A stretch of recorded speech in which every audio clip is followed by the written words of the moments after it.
Hi, welcome back to Wine Mastery. We are going to taste a Chardonnay all the way from Argentina. And we're going to do it in 1 second.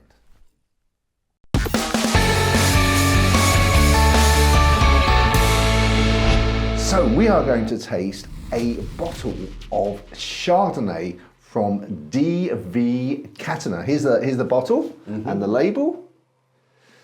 And just so you know, when we're talking about it, you've got in the back of your mind, this is the price. Da, da, da, da. Da, da, da, da, da. So £13 in the UK. I know it's available in Sainsbury's. I think it might even be available in Tesco's as well. So a Chardonnay from New Zealand. Now, not Argentina. Sorry, Argentina. But so Argentina, not a sort of normal. Not really, no. Well, I mean, obviously they make it, don't they? But it's not one of these big popular ones that I've seen. You don't see a lot of Argentinian Chardonnay. No. But the ones we've had before I've tried have been quite big, and I think they will hark back to the traditional style of a Chardonnay. So let's give it a go. Let's give it a go. Okay, should we have a look at the colour first? Definitely, John. Definitely. Oh, it's a nice golden colour. It is a nice golden colour, yeah. Nice yellowy golden colour, that. Yeah, that's definitely. It looks like it's got a little bit of body to it, doesn't it? Yeah, and that's what we want from a Chardonnay, isn't it? Yeah. So we expect that. Yeah. So, on the old nose there. On the nose. Oh yeah. Chardonnay. That's Chardonnay. It is. There's something, I mean, it doesn't happen with every wine. No. It's almost like when I did that, I thought, welcome back, old friend. Yeah, it's welcome home kind of thing, isn't it? It's kind of, it hugs you a little bit. It says, here I am. Well, yeah. And also, it's one of those wines that you feel that, in a blind tasting, you stand a chance of actually recognising. Definitely, yeah. Yeah, you'd be quite confident with that one, wouldn't you? Yeah. And talking about, it's got that kind of melon. It's juicy. Yeah. It's that butteriness about it. This is why we know it's a Chardonnay. I know I get this sometimes with wines where the the smell was really full on, and now it's disappeared for me. It's gone. Oh, you said that before, haven't you? It must be. Yeah. Oh, yeah. Sorry. Yeah. The hint of the tip of if you lose the smell to smell yourself, especially when you smell like me. Like a dose of salt. I'm sure that's not the case, John. But no, that does eat. So far, so good for me. So I'm gonna have to go on the palate there. Okay.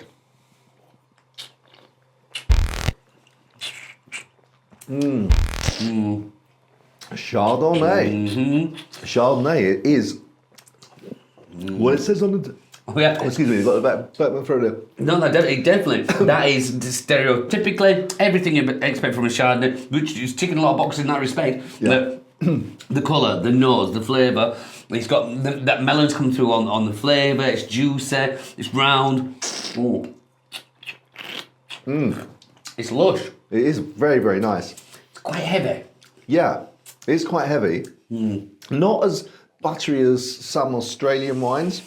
No. Chardonnays, so not as full on. I mean, some of them are quite, I felt for my palate, can be just a little bit over the top. This isn't there, but it is moving the needle towards that. Yes, and for me, yeah, like you just said there, some of the heavier Chardonnays can be like over the top. That's why a lot of people think these don't like Chardonnays, because they relate back to those. This, for me, is just like you said, that needle, it's just going to tip too far for me. But that's just for me.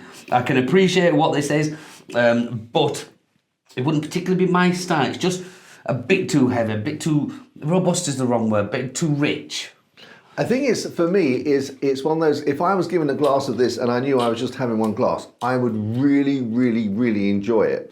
If there was a situation where I was thinking I was going to get another glass, I'd be thinking to myself, I know that second glass I'm not going to enjoy as much. 100%, I get that 100%. Having this as one, like you said. Reading my mind there, because I would think what one would be enough for me. I wouldn't choose to have a second one after this. But like I say, if you are only having the one, you can appreciate a little bit more. Actually get in there and appreciate all the little flavours in there. But for me, it's just too much hard work. But I don't think it's horses for courses, isn't it? There are times and situations where you would really enjoy this. You know, it's a bit like, you know, having a glass of whiskey. You know, you're not going to sort of keep knocking back whiskey. You know, just there just to enjoy that one. And so I think if I, you know, the bottle and the 5 of us, I'd really, really enjoy it and really appreciate it, rather than having to worry about, you know, I'm not going to have to be drinking another one. It doesn't take away from the fact that one glass I would really enjoy. Yeah, when you put it like that, I can see that. Yeah, and you appreciate more of it, wouldn't you? You know. Yeah. Yeah. Because there's a lot going on in there. Like I said, what's wrong with just having the one glass and just... Yeah, and then going on to something else. I mean, something that we actually promote, isn't it? You know, trying different wines rather than just staying with the same one. So if you've got a group of friends, don't stick to one wine. No. Obviously, if you all like one wine, try one. But at least try putting one there, a stranger in there, just to... I'm talking about the wine, not the guests. Put it in there. It depends how you feel. Depends how the party's going, doesn't it? I guess, yeah. But that is, you know, that's a really good example. Expression of a Chardonnay. Yeah, so if you like Chardonnay, I think you will love this. I mean, I think £13 is pushing it a little bit. I mean, it is a classy Chardonnay, I haven't said that. Yeah. And if I was to compare it to maybe, it's not quite in the same class as a Chablis, but... No, Chablis tends to be a bit more subtle and delicate. This is a bit more in your face. But again, it's a good expression. If someone say what the Chardonnay tastes like, this is a Chardonnay. Yeah. And £13, it's not too offensive, but it's £13. Well, it's not too wild. £13. I mean, we always look at this as retail as well, don't we? I mean, if you're in a restaurant. Oh yeah, if you're in a restaurant. Yeah, that's right. Oh yeah, but yeah, I see where you're getting. Yeah, okay, all right. I mean, I think I'm still wine in the UK has gone up. I mean, wine's gone up generally in the world, but in the UK it's gone up. Probably because of Brexit and all of that, and duty going up, it's really sort of gone beyond recognition. And so I'm still having trouble sort of, you know, £13. Yeah, nightmares. £13 is, yeah. But I mean, yeah, because this probably would have cost, I'm guessing, like £10 or £11, you know, two years ago. Yeah. Yeah, I understand that. It's, if it was £10, that'd be a 30% increase. So it's, top of his head, that. Top of his head. But, no, okay, let's go with them. Pairing? Yeah. Go on, sorry, I forgot. I haven't done it. I've not been thinking of this. No, okay. So I think that this, I would go with sort of something, I could go with fish, but I would go with fish sort of like pure grilled fish with some lemon juice on top, because I think the lemon would help cut into the buttiness of this, and that would hold that. So something simple like that, you could obviously do it with chicken salad, etc. So I think the nice sort of grilled fish with some lemon juice on would go well with this. I do not doubt that, John. I think that sounds very nice, actually. And I'm gonna lean towards. I'm gonna give us 2 with this one. We're gonna go for the Brie de Meaux, probably one of the most famous bries, the French brie, because it has that, again, unctuousness about it, and the flavour there has like a cabbagey kind of flavour, but it's the weightness I'm trying to go for. Or I would put this with a blue cheese, and that blue cheese would be Cashel Blue, which I'm only thinking that right now because the Cashel Blue at my shop right now is really outstanding, and I'm just putting the two together. That a bit of saltiness from there, the richness. It almost tastes like ice cream to me, does that, and then putting that richness with that. Yeah, I'm happy with that. So when you're doing your tastings, yes. Do you have a Chardonnay in your tastings normally? On the tastings, generally depends on the evening how I'm feeling. But what I try to do on my private cheese and wine tasting evenings is we try and show what's good, or what somebody may not have tried before, something a little bit off-piste, because a lot of people get stuck in a rut of, you know, let's say it might be a Chardonnay or a Sauvignon, and then when you go to the shops and you know, wherever you buy your wine, and you see the Chardonnay, but you see something next to it like Albrinho, for instance, and you think, well, I've never tasted that, I don't know about it, so I'll stick with the Chardonnay. So what we try and do on the tastings is show you the difference between, we usually have 3 whites, 3 reds, with matching with cheese, but we try and show you some things I mean, you are right. I like to put Chardonnay on because a lot of people don't think they like Chardonnay, so I like to show that often. But it can be anything on And the you test. normally show an unoaked Chardonnay when you're doing that. I like to do an unoaked because then Yeah. it shows what these new Chardonnays are like, and generally it works. The amount of times I've heard people in the tasting, and I'll put that out there. We hear that ABC, anything but Chardonnay, and what I insist on my tastings that everybody tries everything, even if you don't like it. I'm not going to be offended because, if you all like the same thing, I'd only have one block of cheese and one bottle of wine in the shop. So it's naturally, we're not all going to like the same thing. But I do insist that people try everything because that's when you find something new that you're going to love. Absolutely. And this guy is available for hire for corporate events. I mean, you probably wouldn't be able to afford both of us.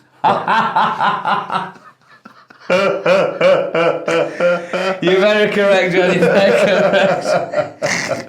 But he is available. If you ever want a private or a corporate tasting, please do get in touch. Yeah, and just contact us through, just comment on YouTube or go to our website, winemastery.co.uk.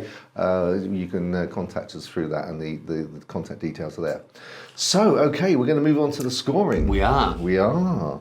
We are. Okay. Once again, everything what I'm going to take into consideration here, for me, look at the price, £13. I don't think that's too bad. I know John may shed a tear, but... Now, when we do this, it's almost... We have to be judging it on how it is. That's one of the best examples of a Chardonnay grape I've tasted. Had everything, the nose, the flavour. It was just unfortunately just a bit too much for my liking. However, one glass would do me, so I'll not waffle on too much. I'm going to give this a score of. There we go. I'm going to go 87. What? And I knew that would surprise you. What did you go for? 75. Right. Whoa, 12 different. That's really unusual. The reason I went for 87 is I thought it was a fantastic Chardonnay. I've said that I would only drink one glass of it, but I wasn't judging it by my personal taste. I was judging by, I thought that was a stereotypical Chardonnay. There wasn't anything wrong with that, in terms of Chardonnay, not to my taste. But that doesn't mean to say that it should be scored low just because of my personal preference. So that's why I went with that. I think that's what I did because, in fairness, it is, as I said in the video, it's a really good example of a Chardonnay grape. I think I let my personal taste get in the way there. but I'm still, in my mind, I'm happy with my score. Okay. Well, guys, that's our score. If you get a chance to try it, then see if you agree with Meanie Mouth here. I don't think I've ever been called that. Meanie Mouth. I'm just going to give my honest opinion. All right. Meanie Mouth. Oh, right, okay. Go on, sorry. Or Generous John over here.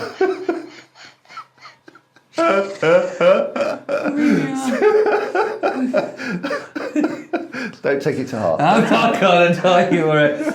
So let us know which you think. So and also obviously give us a comment on the pairings. Subscribe if you haven't already, please. It helps the channel find new viewers, and which hopefully will enjoy the video. Hopefully as much as you have, or maybe more if you didn't enjoy it. All the best from Meanie Mouth.